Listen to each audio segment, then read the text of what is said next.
It's Israel's biggest fear about the crisis raging on its northern border, Syria's chemical weapons falling into the hands of Hezbollah, or even worse, turned on Israel as a last stand by a weakened Bashar al-Assad. In an exclusive interview with CNN, Shimon Peres says Israel will act to prevent that from happening. It's self-evident, look. The use of chemical weapons is internationally forbidden. You don't have the right to produce them. We ourselves have signed this international law. You don't have the right to use them. And what do you do when somebody violates the law? You fight against it. You stop them. How far are you prepared to go? Until it will stop being a danger. President Peres called Assad's violence against his own people revolting and urged Arab states to remove him by force. But he said Israel wants no part in the effort. What will happen if Syrian refugees try to cross the Israeli border? Will you help them? No. Will you shoot them? We shall prevent them. I mean, you don't go straight to the rifle. There are other means to prevent them. We shall prevent it, because it will be a double tragedy for them and for us. They will become homeless, and we shall become defenseless. If Syrians start to come over the border, will you stop them by force? Well, first of all, until now, none of them asked to come in.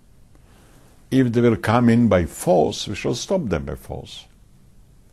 If they will come in without force, we shall stop them with the way that any country defended her border with civilian means. Well, we're not talking about a military invasion. We're talking about Syrians who are trying to escape bloodshed in their own country. If they want to escape, they first of all have to appeal, ask for permission.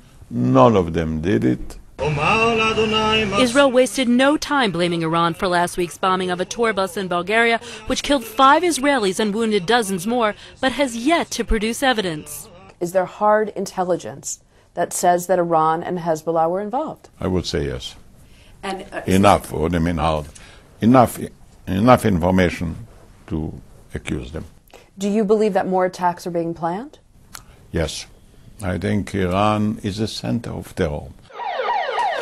Many believe the Bulgaria bombing and similar attacks against Israelis in 4 different cities are part of a tit-for-tat over the killing of Iranian nuclear scientists, which Iran blames on Israel.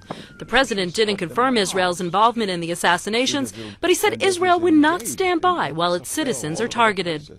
It seems as if you and Israel and Iran are in a shadow war, that Israel is in a shadow war with Iran and its proxies. My lady, we are not in a shadow war. It's an open war of Iran against Israel. Israel is not threatening Iran. Iran is threatening Israel. It's not a war. It's a one-sided attack.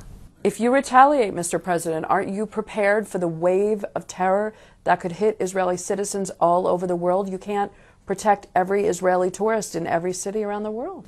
We don't have policy of retaliation.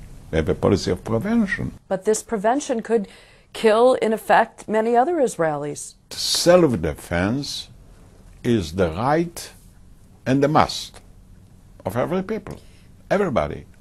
As firm as he was in the interview about Israel's right to protect its citizens, the president called Iran an international problem, and he called on the international community, particularly the United States, to stop it. Elise Labott, CNN, Jerusalem.